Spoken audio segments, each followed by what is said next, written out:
Welcome back guys, welcome back to my channel যার নাম sports hub, যেখানে আমরা স্পোর্টস নিয়ে একটু মাতব্বরি করি।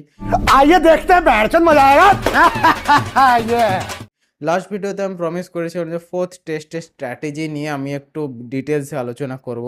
তোমরা সবাই জানো থার্ড টেস্ট আমরা হেরে গেছি এবং সিরিজ এখন 2-1 আমরা পিছিয়ে আছি। ঠিক আছে, 89 বছরের একটা কার্স আছে ওল্ড ট্র্যাফোর্ডে। আমরা কোনোদিনও ওল্ড ট্র্যাফোর্ডে টেস্ট ম্যাচ জিতিনি, ওয়ানডে T20 কথা আমি বলছি না। 1990-তে লাস্ট আমরা ড্র করেছিলাম। ঠিক আছে, তখন সুনীল গাভাস্কর ছিলেন ইন্ডিয়ান টিমের ক্যাপ্টেন। সো একটা 89 বছরের যে কার্স, সেই কার্সটাকে আমরা এই বছর ব্রেক করতে পারবো, দেখা যাক। ইতিমধ্যে তোমরা খবর নিশ্চয়ই পেয়ে গেছো যে ম্যানচেস্টার ইউনাইটেড এবং ইন্ডিয়ান টিম একটা কোল্যাব করেছে। অ্যাডিডাস কোল্যাবটা করিয়েছে বেসিক্যালি, কারণ দুজনেরই টিম কিট স্পন্সর অ্যাডিডাস। ঠিক আছে, তো কিছু কিছু চেঞ্জ আমরা এই ফোর্থ টেস্টে অবশ্যই দেখতে পারি। যে চেঞ্জটা না বললেই নয় প্রথমে, সেটা হচ্ছে আনসুল কাম্বোজ। এবার আনসুল কাম্বোজ খেলবে কার জায়গায়? তোমরা যদি ঠিক ঠিক করে একটু ফটো দেখে থাকো, এই ম্যানচেস্টার ইউনাইটেডের সঙ্গে যে ফটোগুলো বেরিয়েছে, সেখানে দেখতে পাবে যে আর্শদীপের হাতে একটা স্টিচ করা আছে এবং আকাশদীপ ওখানে নেই। তো আকাশদীপের একটা ইনফরমেশন আমি পেয়েছি, ঠিক কি ভুল আমি জানি না, যে আকাশদীপের ব্যাক স্পেজামে একটু পেন হচ্ছে এবং আর্শদীপের ওই স্টিচটার জন্য আমার মনে হচ্ছে না আর্শদীপ ফোর্থ টেস্টে খেলবে। সো মোহাম্মদ সিরাজ, জসপ্রীত বুমরা অ্যান্ড আনসুল কাম্বোজ, এই তিনজন আমরা ফাস্ট বোলিং অ্যাটাক রাখতে পারি। এবং এবং এবং যেহেতু ওল্ড ট্র্যাফোর্ডে খেলা, যেহেতু ওল্ড ট্র্যাফোর্ড একটু স্পিন ফ্রেন্ডলি, সেজন্য আমার মনে হচ্ছে যে কুলদীপ যাদব মেবি খেলতে পারে। অনেকে বলবে ওয়াশিংটন সুন্দর তো আছেই, কুলদীপ যাদব আবার কি দরকার? হ্যাঁ ভাই, এটা ইন্ডিয়া, আমরা স্পিন ডমিনেটিং দেশ, আমরা স্পিনার খেলে খেলে বড় হয়েছি, কোয়ালিটি স্পিনার খেলে বড় হয়েছি। এবং আমার মনে হয় এতদিনে গৌতম গম্ভীর বুঝতে পেরেছে যে যদি ইংল্যান্ডকে টেস্ট ম্যাচে হারাতে হয়, বিশেষ করে সেকেন্ড ইনিংসে ওই ব্যাটিংয়ের কাছ থেকে বাঁচতে হয়, তাহলে ভাই আমাদের স্পিনিং অ্যাটাক নামাতেই হবে। এবং এখন অপশান একটাই আছে, কুলদীপ যাদব। ঠিক আছে, উইকেট টেকিং যদি আমি বলতে চাই, কুলদীপ যাদব ব্যাটিংয়ে আহ, এবার করুণার খেলবে কি খেলবে না, সেইটা একটা খুব বড় কোশ্চেন মার্ক। আমার মনে হচ্ছে না করুণার খেলবে বলে। সাই সুদর্শন আসতে পারে, ঐবর্ণ ঈশ্বরনকে নিয়ে আমি কিচ্ছুই বলবোই না, কারণ বলে কোনো লাভ, আই নো ওই ছেলেটা আর চান্স পাবে না অন্তত। আই মিন ইন্ডিয়ার বাইরে তো পাবেই না এরপরে, মানে এই টেস্ট সিরিজটার পরে ইন্ডিয়াতে পরপর দুটো বড় বড় টেস্ট সিরিজ আছে, একটা ওয়েস্ট ইন্ডিজের সাথে, একটা সাউথ আফ্রিকার সাথে, সেইখানে পেলেও পেতে পারে। আমার মনে হচ্ছে না যে এই টেস্ট ম্যাচে পাবে। ঠিক আছে, তো ব্যাটিং অর্ডার একই থাকবে, কিন্তু আমাদের এটাও মনে রাখতে হবে যে থার্ড টেস্টটা আমরা ব্যাটিং কোলাপসের জন্য হেরেছি। বোলিং কিন্তু ভালো হয়েছে, স্পিনাররাও ভালো করেছে, পেসাররাও ভালো করেছে। জাসপ্রীত বুমরাকে নিয়ে তো কোনো কমেন্ট করা উচিত না, লোকজন মারবে আমাকে। ঠিক আছে, মোহাম্মদ সিরাজও তার ফর্ম ফিরে পেয়েছে। প্রসিদ্ধ কৃষ্ণাকে নিয়ে একটু আধটু কোশ্চেন থেকেই যায়, যেহেতু আনসুল কম্বোজ চলে এসছে, আই থিঙ্ক প্রসিদ্ধ কৃষ্ণার জায়গায় আনসুল কম্বোজ হবে। তিনটে ফাস্ট বোলার, তিনটে স্পিনার নিয়ে আমরা খেলবো।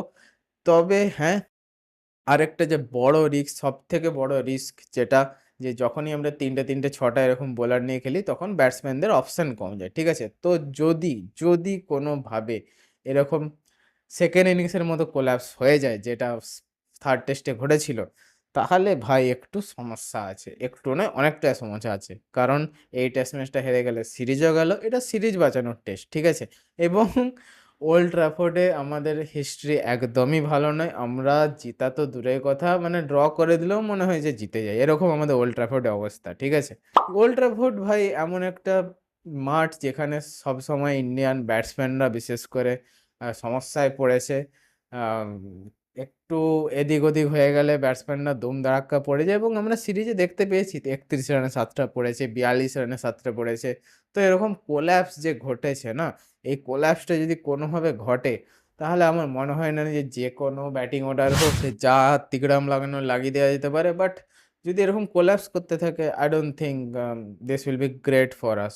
এবং আমি একটা কথা বলতে চাই যে গৌতম গম্ভীরের কোচিং নিয়ে আমার কোনো প্রশ্ন নেই, আমার কোনো প্রশ্ন করা উচিত নয়, কারণ আইসিসি টুর্নামেন্ট সে একটা জিতে দিয়েছে অলরেডি। বাট যে দুটো টেস্ট সিরিজ আমরা খেলেছি গৌতম গম্ভীরের কোচিং আন্ডারে, দুটোই আমরা হেরেছি। ঠিক আছে, এবং এই নয় যে ভাই আউটডেট হয়ে গেছি, আমরা নিজেদের দোষে হেরেছি, পাতে নিজেদের দোষে হেরেছি। ঠিক আছে, তো অনেকে এবার প্রশ্ন করলেই করতে পারে গৌতম গম্ভীরের টেস্টে তো কোনোভাবেই সাকসেসফুল কোচ নয়। ভাই ও নিজে নেমে খেলছে না, এবার যদি ব্যাটিং কোলাপস করে যায় তাহলে ওরও কিছু করার নেই, বোলাররা যদি মার খায় ওরও কিছু করার নেই। মর্নি মার্কেল যা করার ও করছে, গৌতম গম্ভীর যা করার ও করছে, দিলীপ যা করার করছে। এবার যদি যশস্বী জয়সওয়াল ক্যাচ ছাড়ে প্রথম টেস্ট ম্যাচে, সেটা তো দিলীপের কিছু করার নেই রে ভাই। এটাই আর কি। তো সব ঘুরে ফিরে কোচের উপর পড়ে যাবে, এবং আমি জানি গৌতম গম্ভীর এগেনস্টে এই দেশে প্রায় 50% লোক আছে। 50% লোক চাইছিল না যে গৌতম গম্ভীর কোচ হোক। আমার কিছু বলার নেই, আমার কোনো বক্তব্য রাখা উচিত নয় এই মতে। এটা বিসিসিআই এর নির্দেশ, এটা বিসিসিআই এর সিদ্ধান্ত, ওকে।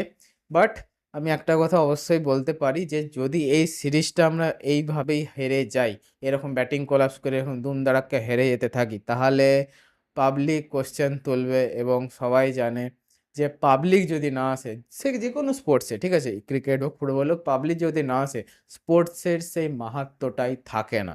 পাবলিক যদি এসে স্টেডিয়ামে না চিল্লায়, না গলা ফাটায়, তাহলে কেন আসবে? কেন স্পোর্টস আমরা দেখি ভাই? তাহলে কেন স্পোর্টস ভালো লাগবে? যদি এরকম নাই হয়, যদি মাঠে ব্যানার না থাকে, যদি পাবলিকের উত্তেজনা না থাকে, যদি দর্শক মণ্ডলী না এসে বসে, তাহলে ভালো লাগবে? কোনোভাবেই লাগবে না, ঠিক আছে।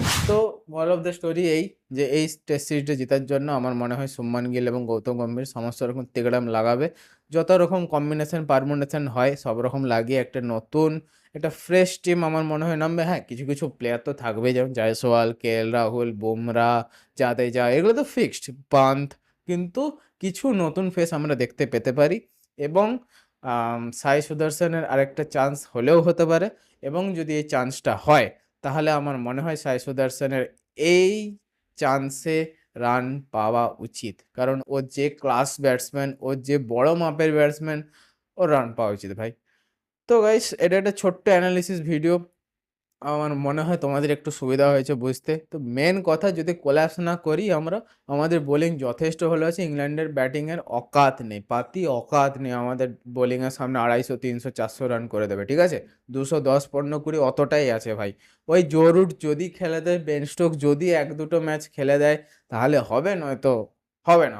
সম্ভব নয় ভাই, সেই ইংল্যান্ডের টিম নেই আর। সেই Andrew Strauss, Alastair Cook, Kevin Pietersen, Matt Prior, সেই ইয়ান বেল, সেরকম ক্লাসিক্যাল ইংল্যান্ড টিম ছিল। পল কলিংহুড, আহা হা, সেসব দেখতেও খুব মজা লাগতো খেলা, ঠিক আছে।